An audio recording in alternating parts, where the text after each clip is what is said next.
Dia merendahkan saya, dia menyakiti saya, dia mengalahkan saya, dia merampok saya. Mereka yang memendam pikiran seperti itu tidak dapat melenyapkan kebencian mereka. Dia merendahkan saya, dia menyakiti saya, dia mengalahkan saya, dia merampok saya. Mereka yang tidak memendam pikiran seperti itu dapat melenyapkan kebencian mereka. Nah, Bapak Ibu, barusan tadi adalah syair Dhammapada ketiga dan keempat. Syair ini memiliki makna tentang bagaimana kita mengelola amarah kita, mengelola dendam kita, bagaimana kita berelasi dengan orang-orang di sekitar kita. Dan saya Garvin Gui dari Borobudur Wisdom. Di video ini saya akan menjelaskan kisah di balik syair Dhammapada 3 dan 4 ini. Jadi syair ini disampaikan ketika Sang Buddha didatangi oleh seorang biku tua yang bernama Bante Tissa. Bante Tissa ini menjadi biksu di saat usianya sudah tua. Walaupun usianya sudah tua, tetapi kan dia baru jadi biku ya. Jadi kalau dari status kebikuannya dia masih junior. Tetapi Bante Tissa ini egonya cukup tinggi. Dia ingin selalu dianggap sebagai senior, ingin selalu dilayani layaknya seorang senior, dan ketika dia diminta melakukan kewajibannya, tanggung jawabnya, dia malah lalai. Otomatis banyak biku-biku lain sering menegur beliau. Tetapi Bante Tissa nggak mau menerima teguran-teguran itu. Bante Tissa justru malah berlari mendatangi Sang Buddha dan menangis, menceritakan bahwa ia diperlakukan dengan buruk oleh biku-biku lainnya.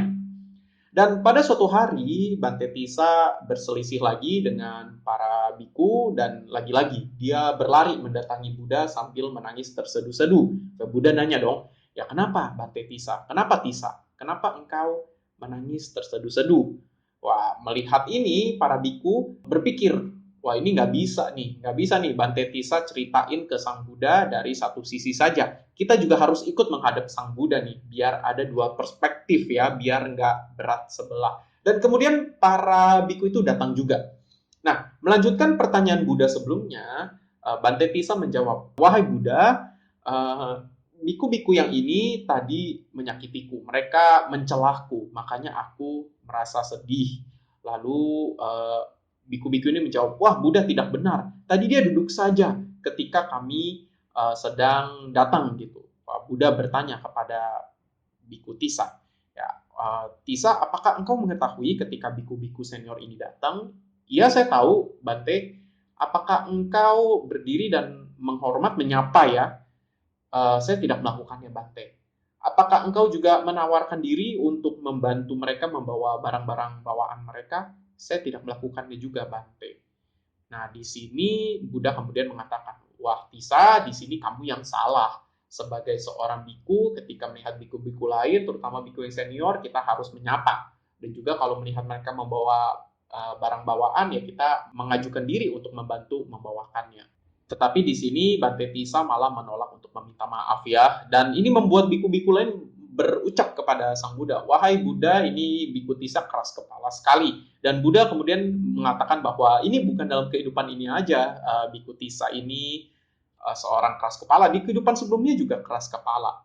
Kemudian Buddha menceritakan kisah yang pernah terjadi di masa lampau. Jadi di berbagai kehidupan sebelumnya, hiduplah seorang biku yang bernama Dewala. Nah, biku ini ingin menetap di sebuah kota dan dia ingin menumpang tidur di aula milik seseorang rumah tangga. Ya, jadi dia bertanya kepada rumah tangga itu, saya ingin menginap di sini, ingin tidur di aula Anda, apakah boleh? Dan rumah tangga itu mengizinkan. Tidak lama setelah itu, datang biku lain yang bernama Narada. Ya, mendatangi rumah yang sama juga. Kemudian meminta izin kepada pemilik rumah tersebut. Wahai rumah tangga, saya ingin bermalam di sini. Bolehkah saya tidur di aula rumahmu? Dan ya pemilik rumah itu berpikir, aula rumah saya cukup besar. Walaupun sudah ada satu biku yang tidur di sana, nambah satu biku lagi mungkin nggak masalah. Kemudian dia menjawab, ya silahkan Bante, silahkan menginap di sini. Lalu biku Narada itu melihat ada biku Dewala juga di sana. Tentu mereka saling bertegur sapa karena mereka sama-sama seorang pertapa dan akan bermalam di tempat yang sama. Biku Narada kemudian menyapa biku Dewala dan mengucapkan izin bahwa ia juga ingin turut bermalam di sini, dan biku Dewala mengizinkannya. Nah, di malam hari Biku Narada ingin keluar, ya, ingin keluar sebentar jalan-jalan gitu. Lalu dia mengingat nih, terakhir sebelum gelap nih Biku Dewala tidur dalam pose dalam tempat yang sekian, yang demikian gitu. Jadi dia sudah mengingat nih Bante Dewala tidurnya di mana sehingga nanti pas dia mau jalan Bante Dewala tidak terinjak. Tetapi ternyata saat gelap Biku Dewala sempat mengubah posisi tidurnya. Ya, ini perlu diingat zaman India kuno kan belum ada lampu seperti sekarang ya. Jadi malam itu gelap gulita sekali. Dan Biku Narada pas ingin berjalan keluar gak sengaja menginjak rambutnya Biku Dewala yang sedang tidur. Ya, perlu diingat zaman ini belum ada biku dalam artian biku murid Sang Buddha, yang ada adalah biku dalam artian di sini para pertapa, dan tidak semua pertapa itu rambutnya harus digundulkan, tidak harus botak ya, bisa aja berambut. Nah, dalam konteks ini masuk akal kalau Biku Narada tidak sengaja menginjak rambut Biku Dewala. Mungkin tidak tepat dikatakan biku ya, pertapa mungkin ya. Jadi tidak sengaja pertapa Narada menginjak rambut pertapa Dewala. Dan pertapa Dewala protes dong, ini siapa nih yang menginjak rambut saya? Lalu pertapa Narada meminta maaf, oh mohon maaf saya tidak sengaja. Wah, kemudian pertapa Dewala ini marah-marah. Dasar kamu pertapa gadungan ya, kamu ingin mencelakai saya ya. Biku Narada yang nggak berniat seperti itu mengatakan, oh mohon maaf saya nggak sengaja, saya nggak tahu kalau Anda berpindah posisi. Wah, kemudian Biku Dewala masih marah-marah, tapi karena Biku Narada nggak ingin berselisih, ya dia meninggalkan tempat itu, dia keluar. Dan Biku Dewala tidur kembali, sedangkan Biku Narada setelah cukup ya berjalan-jalan di luar, mungkin bermeditasi jalan atau apapun itu, dia memutuskan untuk masuk lagi ke dalam aula rumah. Dan dia tadi ingat, oke, pertapa Dewala tidurnya di sini, posisinya seperti ini. Kali ini saya jangan melewati tempat yang sama lagi, nanti keinjak gitu. Akhirnya dia melewati tempat lain ya, di mana dia mengingat itu posisi kakinya biku atau pertapa Dewala. Otomatis kalau lewat sana nggak akan menginjak kepalanya. Tetapi tanpa diketahui, pertapa Dewala juga tidurnya mengubah posisi. Jadi dia mengubah posisinya nih, yang tadinya kepala jadi tempat dia taruh kakinya, yang tadinya tempat kaki dia jadikan untuk menaruh kepala, ya tukar posisi ya. Dan ya, lagi-lagi ketika pertapa Narada masuk, nggak sengaja leher dari pertapa Dewala terinjak ya. Dan kali ini pertapa Dewala marah besar ya. Oh pertapa gadungan, kamu ingin mencelakai saya ya? Ngapain kamu injak-injak leher saya? Biku Narada atau pertapa Narada meminta maaf gitu ya. Oh maaf, saya nggak sengaja, saya nggak tahu kalau Anda bertukar posisi. Wah, di saat dalam emosi yang sangat besar, pertapa Dewala mengutuk pertapa Narada itu. Dan singkat cerita, kutukan itu kembali ke pertapa Dewala. Untungnya sih nasib pertapa Dewala selamat ya, tidak nyawanya tidak hilang karena kutukan tersebut. Dan demikian cerita yang tadi. Setelah menceritakan itu, Sang Buddha kemudian menyampaikan syair Dhammapada yang tadi sudah saya bacakan, yang bunyinya sebagai berikut. Dia merendahkan saya, dia menyakiti saya, dia mengalahkan saya, dia merampok saya. Mereka yang memendam pikiran seperti itu tidak dapat melenyapkan kebencian mereka. Dia merendahkan saya, dia menyakiti saya, dia mengalahkan saya, dia merampok saya. Mereka yang tidak memendam pikiran seperti itu dapat melenyapkan kebencian mereka. Dan demikianlah syair Dhammapada tersebut.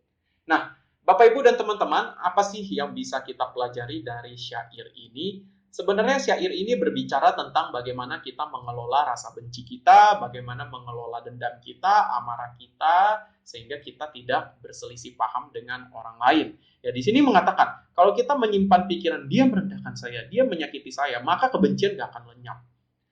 Bapak Ibu, tidak semua orang mengkritik kita atau memberi masukan kita dengan dasar ingin merendahkan atau menyakiti kita. Ada orang-orang yang sebenarnya peduli dengan kita, menyampaikan sesuatu, memberi masukan, memberi kritik dalam artian supaya kita bisa berbenah diri. Tapi kalau mindset kita selalu, oh dia membenci saya, oh dia ingin menyakiti saya, dia ingin merendahkan saya, maka kita akan kehilangan kesempatan untuk berbenah diri. Ya, jadi sebenarnya kita perlu memiliki mindset lain. Belum tentu orang ini ingin merendahkan saya. Bisa jadi ini adalah sebuah masukan. Saya perlu introspeksi diri. Ya, jadi jangan selalu dikendalikan oleh ego, di mana kita selalu berpikir kita ini orang yang hebat, kita yang pasti benar, sehingga kalau ada orang mengatakan sesuatu yang nggak sesuai dengan maunya kita, tujuannya ingin merendahkan kita. Konsepnya tidak seperti itu.